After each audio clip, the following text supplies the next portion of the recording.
All right, starting the video.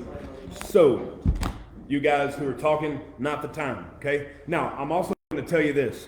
I forgot my adapter, so this is totally worthless. I brought this in for no reason. Now we're going to have a crappy quality video, but we're going to have a good lesson.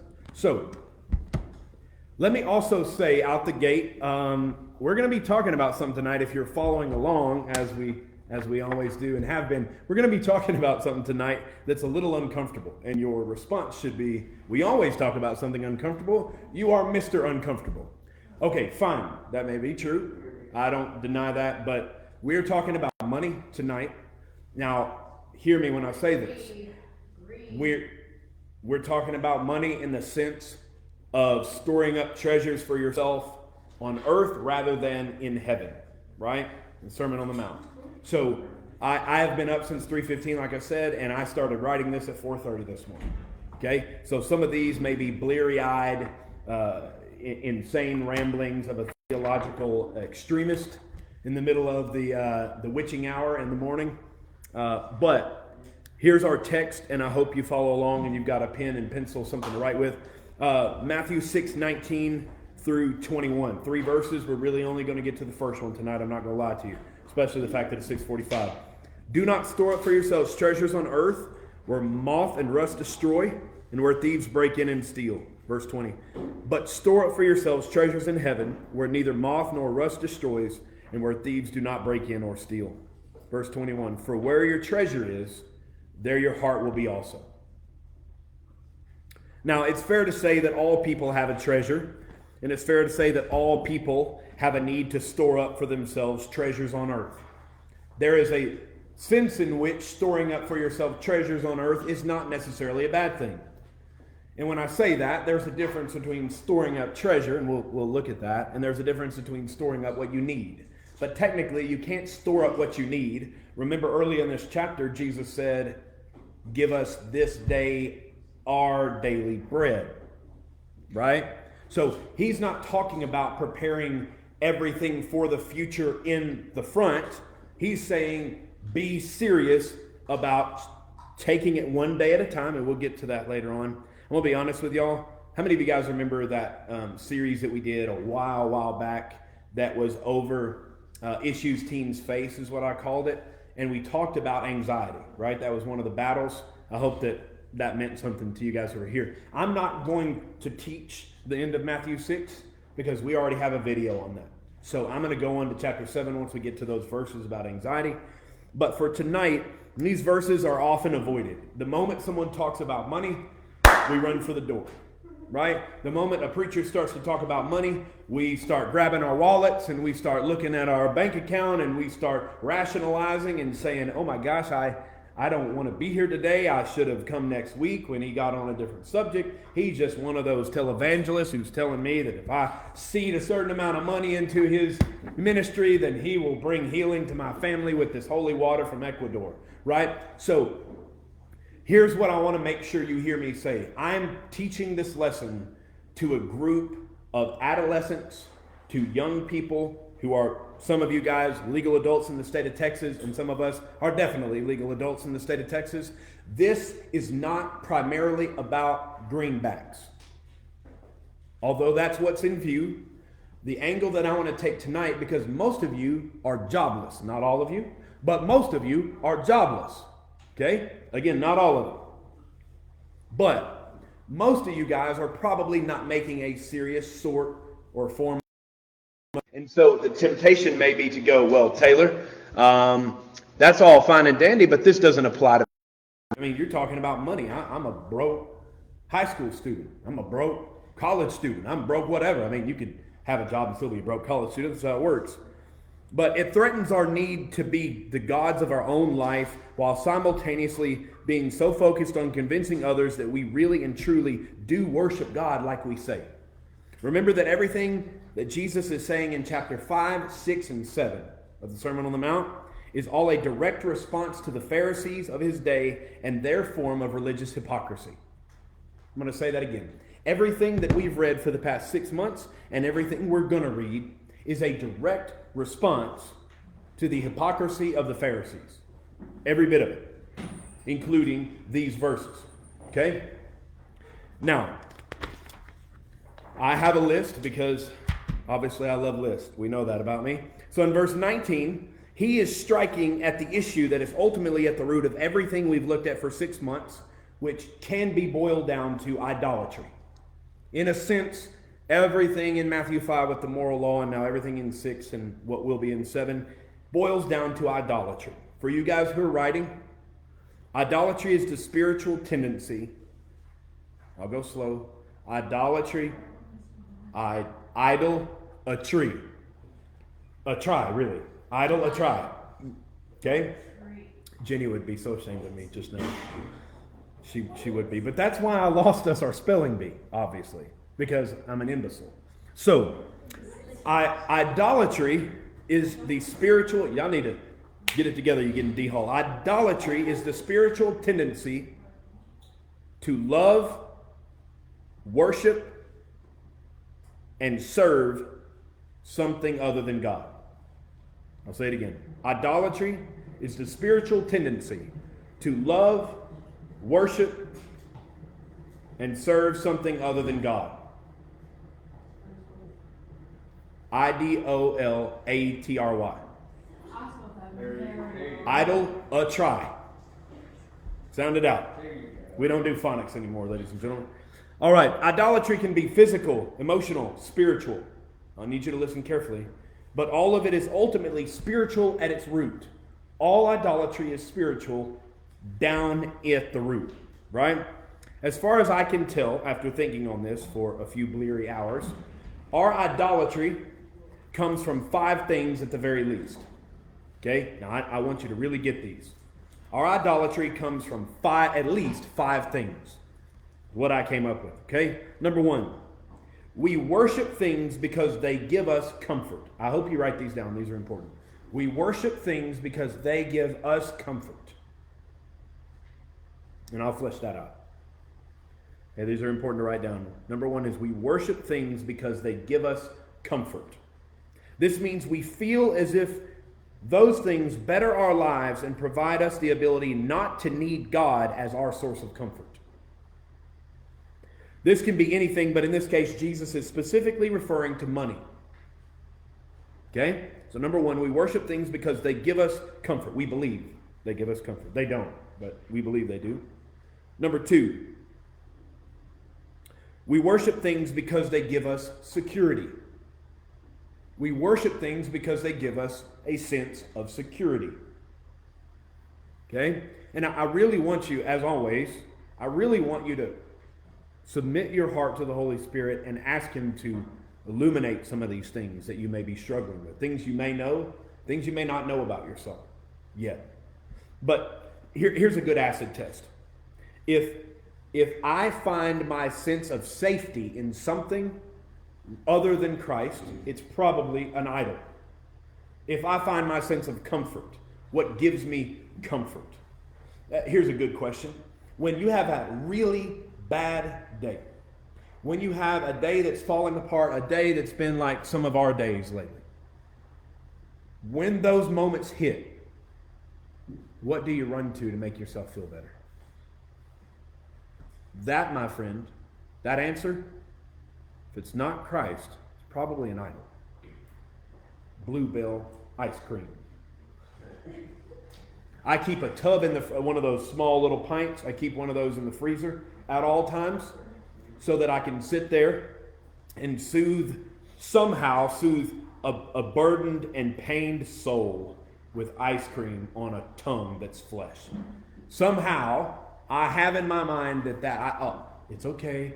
It's okay when baby goes to bed, and I'll sit down in the recliner and I'll watch football. Now that's almost over. I'll watch football and I'll have some Dr. Pepper ice cream. What's up, guys? Hey, good to see y'all. Yeah, exactly. Go sit wherever you want. Hamel's sick tonight. Yeah. So pull up a chair wherever you want to sit. So the idea here is that we have, Jay, what's up, bro? We have an issue, and that is that we run to things that give us comfort, and we run to things that give us security. Whatever that is, chances are that's an idol of yours. It could be TV, it could be Netflix, it could be your best friend. And remember, these things are not bad by default. They're bad when we give them the first place of what gives us comfort and security. Okay? We can always tell what we worship and what we have idolatry problems with, because when it is threatened, people begin to become paranoid and nervous that their sense of self will not be able to withstand its loss.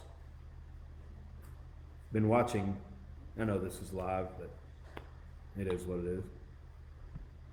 I've been watching a lot of this lately with my relatives. More to the point, we can also always tell what we worship and cling to as our treasure, because we come undone and our peace is removed when it's gone.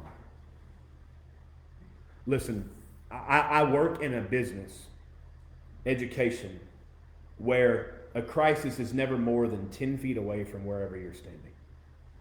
There's someone in crisis. Now, is it a valid crisis? Not normally. It's still a perceived meltdown crisis.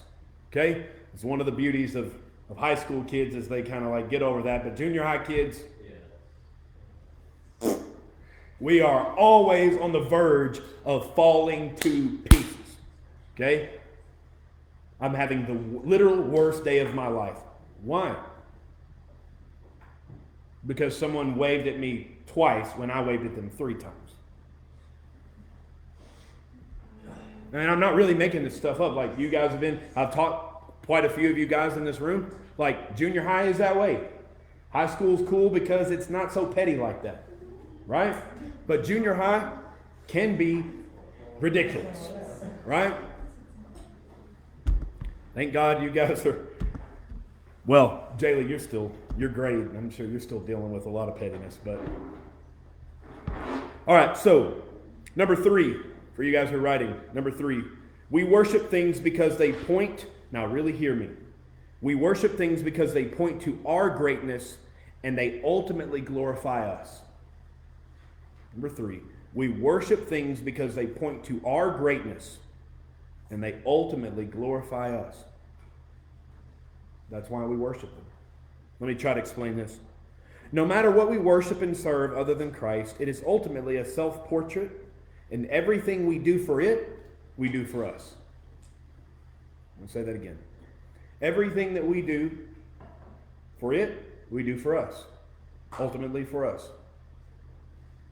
This is one of the great differences between Christianity and all other religions and philosophies. All religions use God to get what they want. Talked about this at the end of lesson last week. Christianity doesn't say we use God to get something from Him. It's we use God to get more of Him. That's the gospel.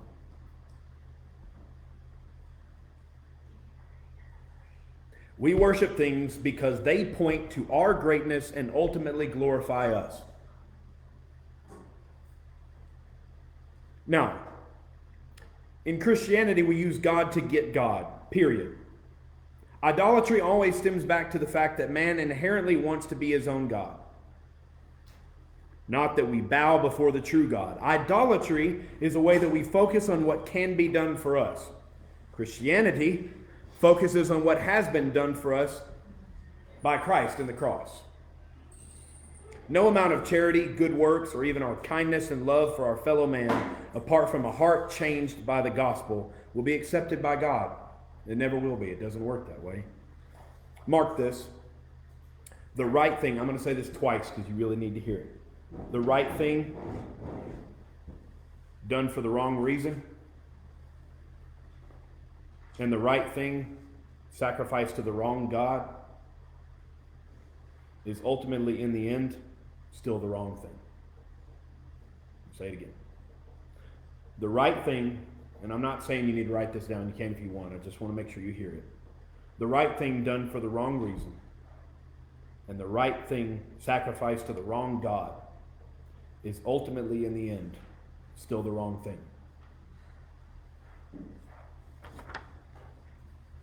No matter how holy and pious it looks. As always, the motive is the key to everything in the Sermon on the Mount. Number 4. Evelyn, you ready? Are you ready now? Okay, number 4. We worship things because they give us a sense of worth. That one's easy. We worship things because they give us a sense of worth.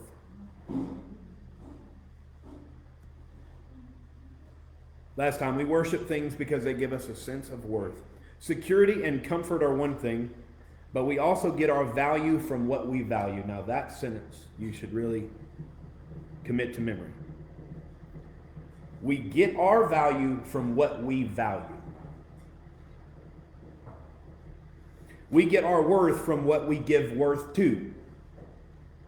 We get our worth from what we give worth to. This is fundamental to understanding these 3 verses tonight. If we are going to ever overcome our idolatry with our wealth or our treasure of any kind, we must first see how hollow it is. We cannot let go of that thing that we need to be all right and gives us value. If that thing is destroyed, so are we.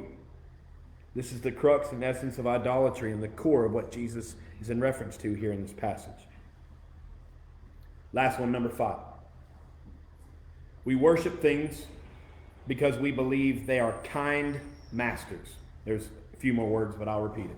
We worship things because we believe they are kind masters. We worship things because we believe they are kind masters.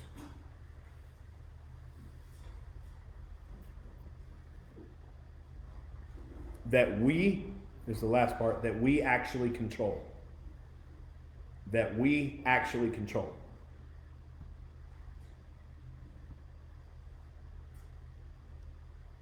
We worship things because we believe they are kind masters that we actually control. People who worship things like all people outside of Christ by default do so because they believe that when they bow down, they will then stand up and be the God of the thing they just bowed down to. In the Roman and Greek world, now, I'm about to share a really wild Bible passage with you, so stay locked in. In the Roman and Greek world, they would create literal idols that they would make with their hands and then sacrifice their money, their animals, and their lives to. In Isaiah, and this is the passage, it's hilarious, honestly, God makes fun of those who worship idols. Listen and see if you hear the sarcasm. Now, I'm going to go ahead and say this. I cut it off, but I believe it's Isaiah 44. I think it's Isaiah 44, 6 through 23.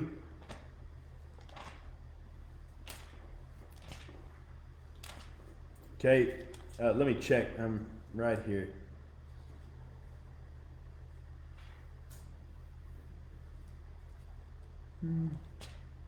Nope. Don't have the reference, I guess, because I chopped it off.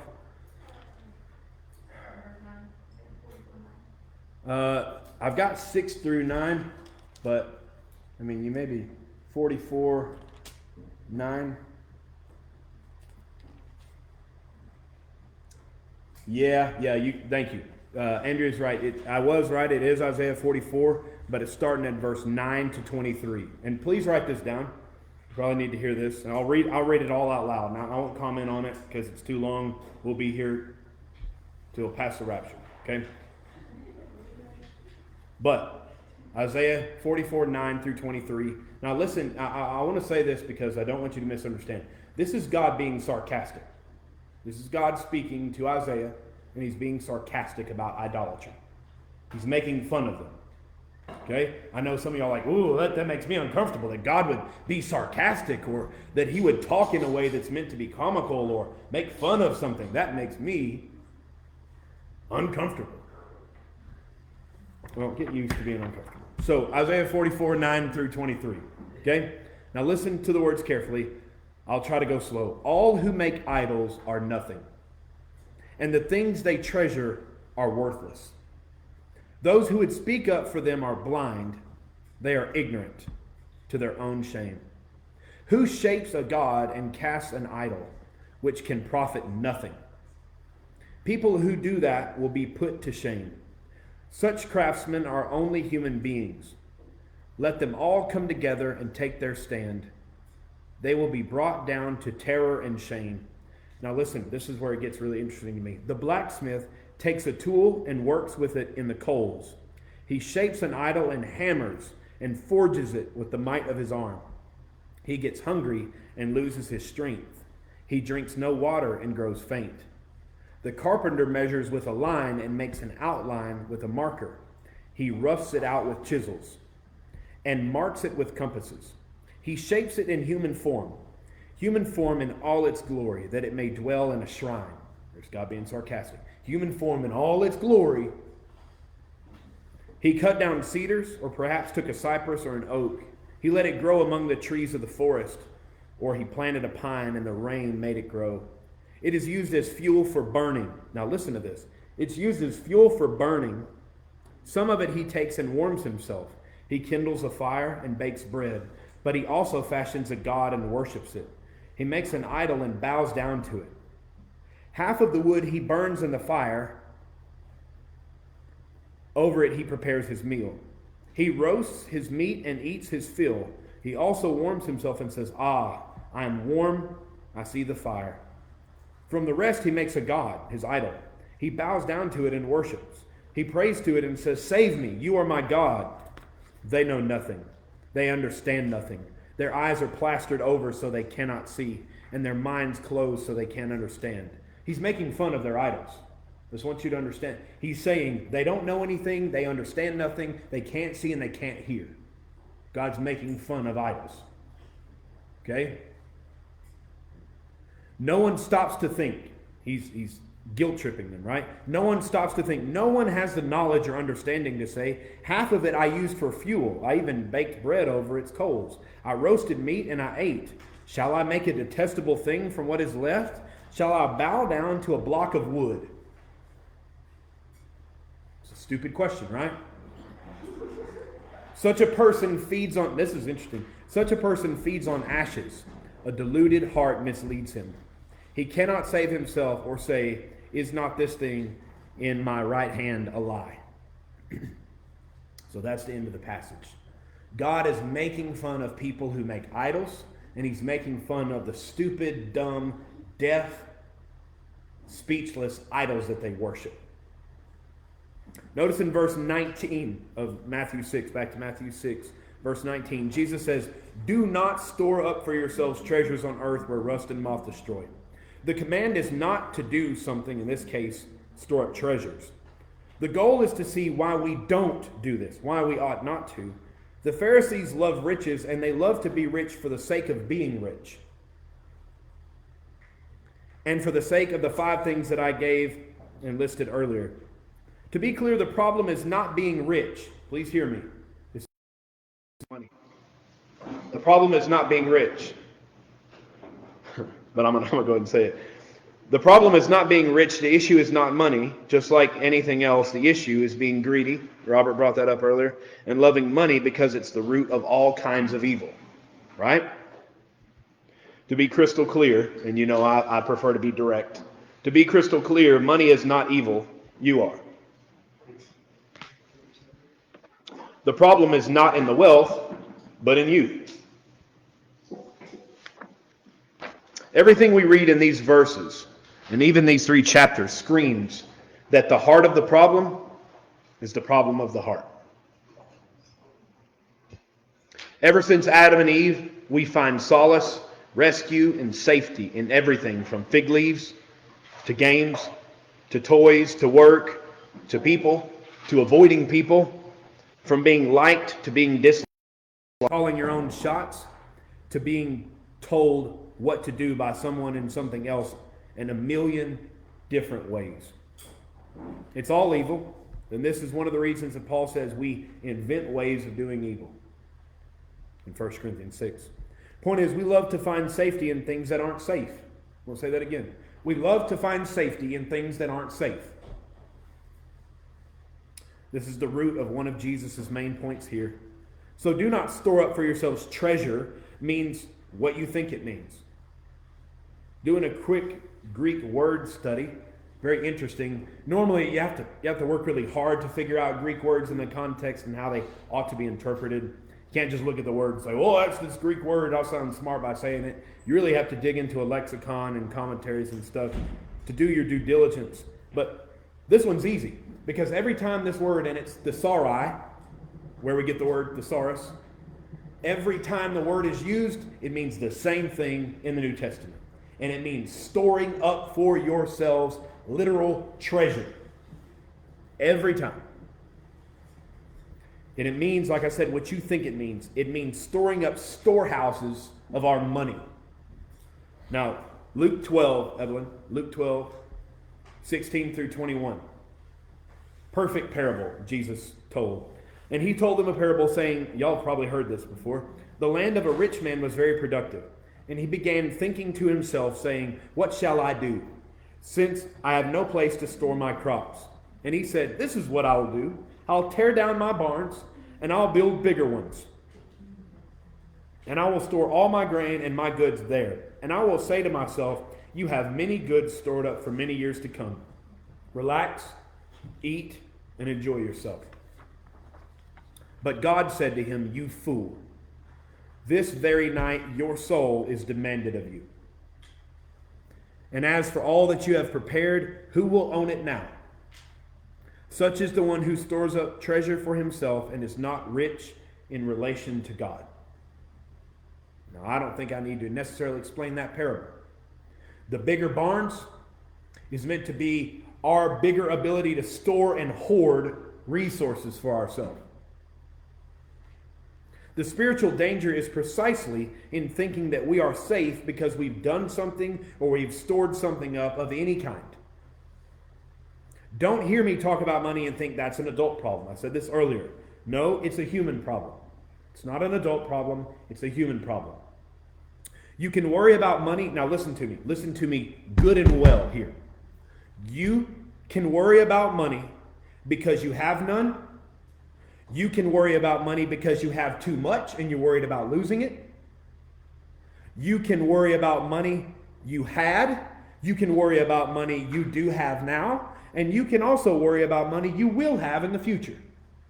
You don't have to be rich or poor to do any of that. You can do all of that, be rich and poor. The issue is not money. The issue is your heart. Money can guide your thinking because you are afraid of getting too much, and you can be afraid of getting too little. Money can consume your thoughts because you want it for its own sake, not for the Lord's sake and for His causes, so you can use it to bless His people and further His kingdom. Those are totally and radically opposite. So the question I'm going to ask you is, whatever money you do have, anyway, if that's like the widow who brings her 2 shekels and scrapes them together, whatever that may be, okay? The question is, whose kingdom are you building? And I'm not just talking about money. Whose kingdom are you building? More than most things, we think of money and what it will be like in our future. We obsess about this. We think about retirement when we're nowhere near it. I think about retirement all the time. I want to stop working. Why? Because I'm lazy. We work for money. We work because we want money. We work because we're afraid we're going to lose our money. And we work because we can't seem to keep our money. We work because money is needed, and it is. And we work because money is wanted, and it certainly is. We all want to have money, but most of the time money has us. Just out of curiosity, again, this can be a risky message. 1, because it's about money, and 2, because you're, basically homeless people that have been taken into a house permanently by adults. But, I mean, it's fair. It's fair. But, am I wrong? I mean, that's what kids are. They're permanent live-in homeless people. That's what you are. You take your food and resources, and you don't give anything back, and you make their life difficult. That's what you do. Like, some of y'all are like, I got my own money. Oh, okay, fine, great. Good for you. Good for you. Now, here's the thing. The thing I want to make sure you hear me say is, money, unlike any other resource, has a way of grubbing for you all the while you are grubbing for it. Notice as we continue through the verse that Jesus said, don't store it up. The intention of this command, like the barn builder earlier, is that we are not to store and stockpile money. He didn't say don't have it. He said don't hoard it. I'm going to say that again. He didn't say don't have it. He said don't hoard it.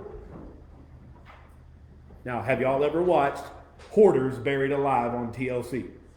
If you've watched it, chances are you've watched that show not just because you're interested. You probably watch that show to feel better about your house. Jay said, "No, no." Seriously, how many of y'all watch the show? Anybody ever watch the show? It's like Dr. Pimple Popper. It's a train wreck you can't look away from, right? How many of y'all watch that show, Dr. Pimple Popper? Come on now, put your hands up. It's gross. It's gross. Molly, you like that stuff? You like medical stuff? You like that? You don't like that? It's gross. Huh? Yeah, but you don't like that at all?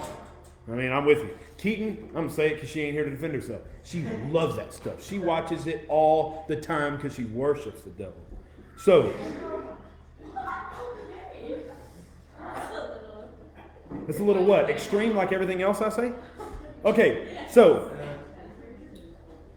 here we go. Shh. There's a world of difference between having money and it having you. It is not the same to use your money and your money to use you. I'm going to say it again. It is not the same thing to use your money wisely and for your money to use you. Now, listen to me. A lot of you guys don't work. I understand that. I've been making fun of you, but I shouldn't.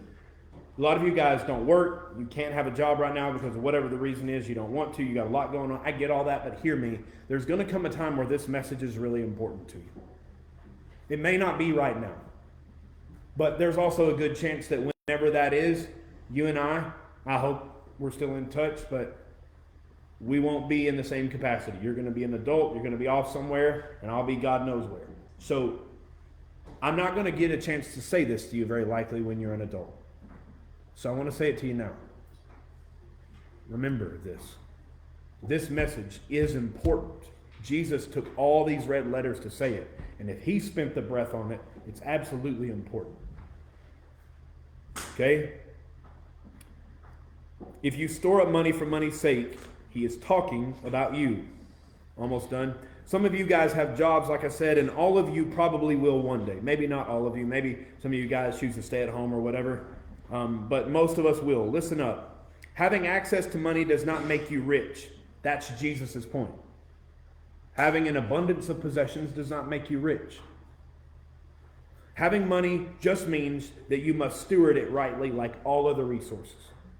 Having money just means you have a greater responsibility. Have you ever asked yourself what you can give back to God, including money that not only did he give you first, but also isn't still his? What is it that you give back to him that's not already his? Why do you think Jesus said, don't store up for yourselves? Answer simple. The more we store, the more we worry. I'm going to say that again. The more we store, the more we worry. Why? Well, you know, let's say I get a bond or a stock. Now I'm checking it all the time.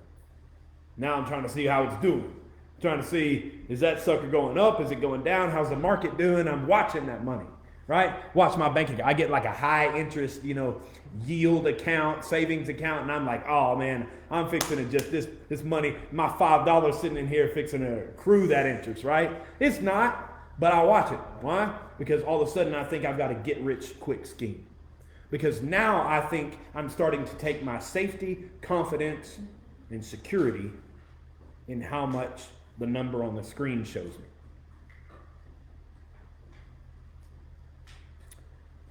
The story of the rich young ruler. Y'all familiar with that story? Story of the rich young ruler is interesting because he had been moral and he'd been good at following the law, but he loved money. Jesus told him to give it up, give all he had to the poor, then come follow him. And he went away sad because he had great wealth. Again, this is not a sermon against money. It's a sermon against our ability, in fact, our desire to abuse money. But have you ever noticed that we're really good at misusing and abusing basically everything? And if we're being honest, we take everything and what is good, we just mess it up. Like we're just, okay, let me ask you a question. Hopefully this will prove the point. Don't know.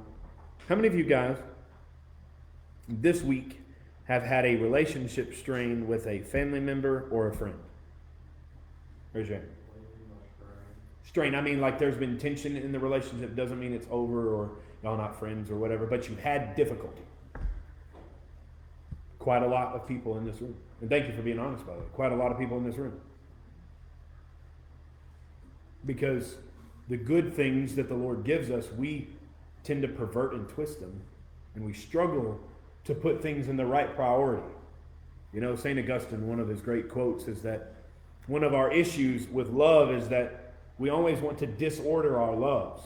We always want to put them in the wrong priority. We always want to take the things that should be 2 and move them up to the number 1 spot instead of the Lord. Love the Lord your God with all your heart, soul, mind, and strength, and love your neighbor as yourself.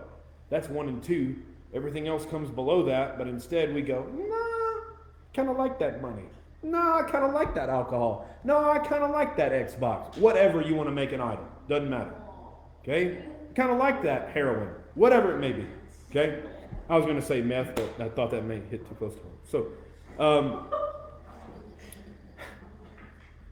more often than not, our money is a barrier to obedience because of those 5 things that I listed earlier that you wrote down. It often takes great faith to see your money as it grows and to let go of it for the sake of the kingdom. Money, more than most things, demonstrates exactly what we prioritize. It has been said before, this is not something I came up with, but we can see what you spend, or maybe in y'all's case, what you want mom and dad to spend on, and for you, done for you and to you, and easily be able to tell where your heart actually is. I'm going to say that again. Oftentimes, again, we've all heard this probably before, you can watch someone's bank account and tell what they really value. Y'all aren't on camera, and I'm not going to say your names. I'm curious. How many of you guys have watched a close family member, I'll just leave it at that, close family member, and watched how they spend their money and thought, that's really not honoring to the Lord. The way you spend and the way you behave, that really doesn't at all. And I know that sounds judgmental, but you know what I'm saying. Like you can observe it and go, ugh, I mean, that's all, everything you're doing is about you. Like you're always going shopping. You're constantly obsessed with buying things for you. Right? I mean, we are obsessed with things. Is that fair? We're obsessed with things. Thing this, thing that, thing 1, thing 2, thing everything. I mean, everywhere we look, it's things. Right? So, brings me to a good point. While we're on this subject, let's address materialism. Now that one word should have its own sermon. Maybe I'll do a YouTube video about that. While we're on the subject, let's address materialism. Okay? I don't think anybody will disagree with me. If you think this is a hot take, then talk to my editor, I guess. We have a materialistic mindset in America that is so deeply ingrained that we swim in an ocean of vanity without knowing we're in its waters. We swim in an ocean of vanity without even knowing we're in its waters. We are so vain and full of ourselves in America that we have no clue what being vain even means anymore. We are so material driven. By the way, this one's for free. It should be no shock to anybody in this room when you really think about it, why Christians are so filled with everything but faith, because everything they see is what they worship. That should be no shocker to us. If all we care about is what we can touch, then the things we can't touch, we don't care about them.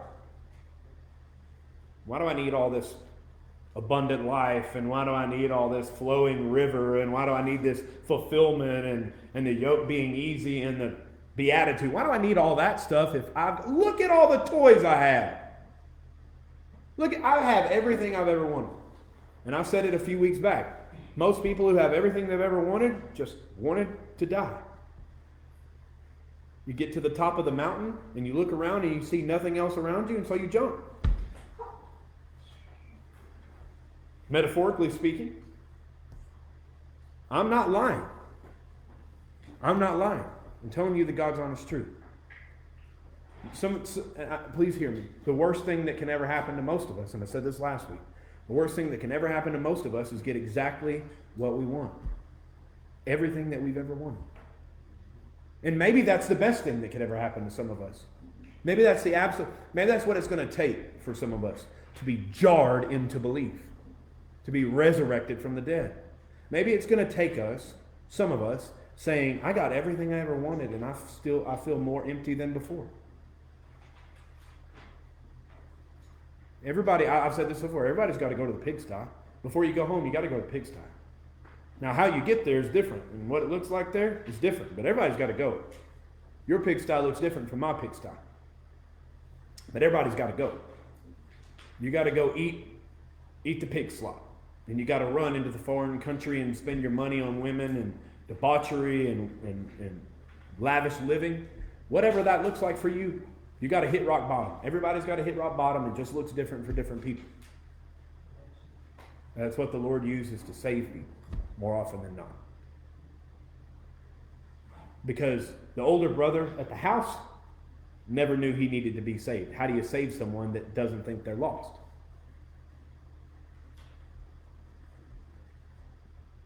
We are taught from a very early age that our world is just stuff.